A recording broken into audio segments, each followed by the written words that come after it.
This is Dr. V here. This is episode 43 of the Ask the Doc Life Lessons podcast.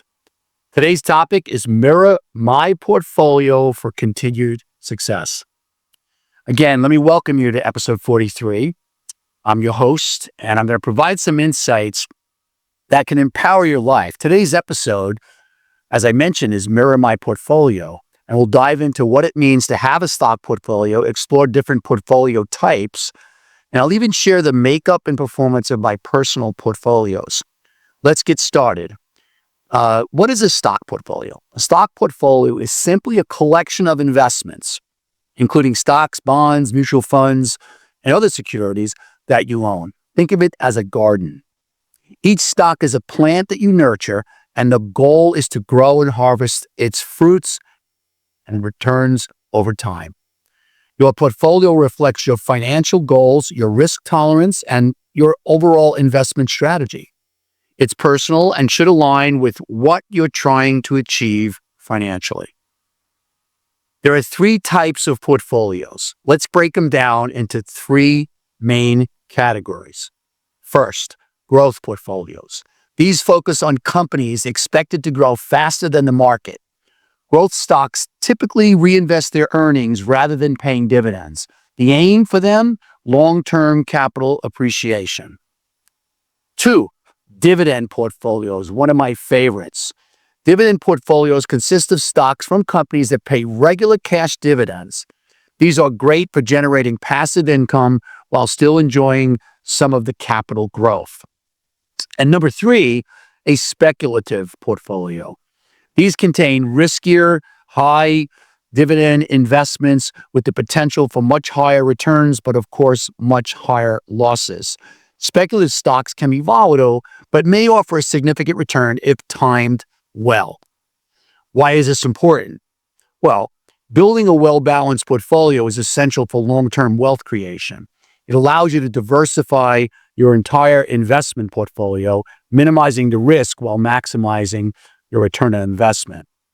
Investing without a plan is like driving without a map or a GPS. You might eventually reach your destination, but you'll likely take unnecessary detours along the way. You really need to make 100% sure before you do anything that we describe here in this podcast that you seek counsel from either a financial advisor, a mentor, and even online resources, because guidance can save you from costly mistakes. So get some counsel from a licensed stockbroker, a CPA, or an attorney, because these are merely my suggestions and opinions. Okay? All right. Remember, investing is not gambling.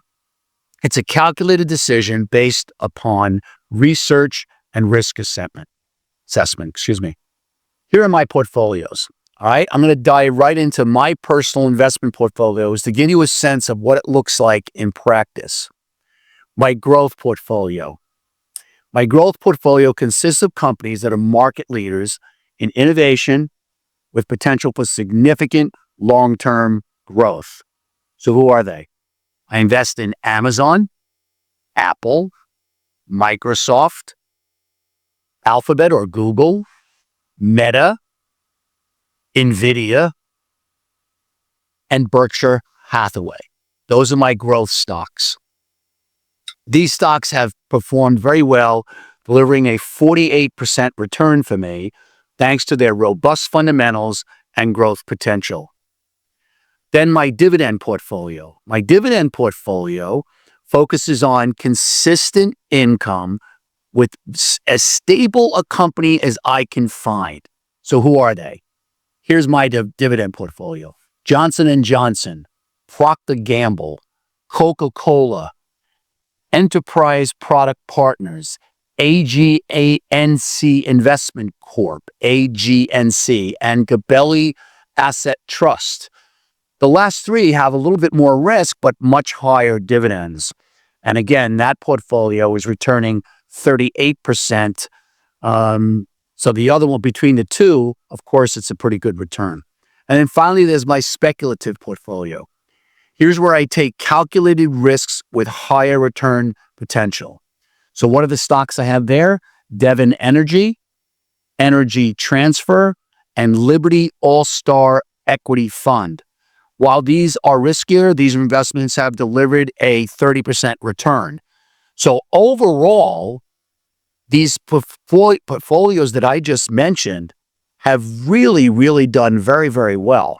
That does not mean there's no guarantee of results here. There's no guarantee that you'll get any sort of return. So again, make sure you seek counsel. This just worked for me. On average, everything's getting about 39% overall. Each portfolio serves a purpose and contributes to my overall investment strategy. All right, so what are the resources that you could look for when starting to build your portfolio? All right, here they are. Books such as The Intelligent Investor by Benjamin Graham and Common Stocks and Uncommon Profits by Philip Fisher. I've read both of them. Excellent works. Websites such as Morningstar, Seeking Alpha, and Yahoo Finance also do a very good job of discussing this. You may even want to look at The Motley Fool. I use them also. Advisors, consider consulting a certified financial planner or an investment advisor. They might help. I use a wealth advisor. And in conclusion, success in investing comes down to strategy, discipline, and overall patience, long-term patience. Don't try to time the market. Be patient with your investing. Whether you're building a growth, dividend, or speculative portfolio, ensure that it aligns with your goals and risk tolerance. If today's episode inspired you to take a closer look at your investments, I encourage you to do your research, seek some guidance, and start building your financial future. When should you start? Age 21. You should already start thinking about this. All right. At this point, thanks for tuning in to Ask the Doc Life Lessons. I'm Dr. V, reminding you that financial growth, like personal growth, takes time and effort. Until next time, take care of yourselves. This is Dr. V signing off.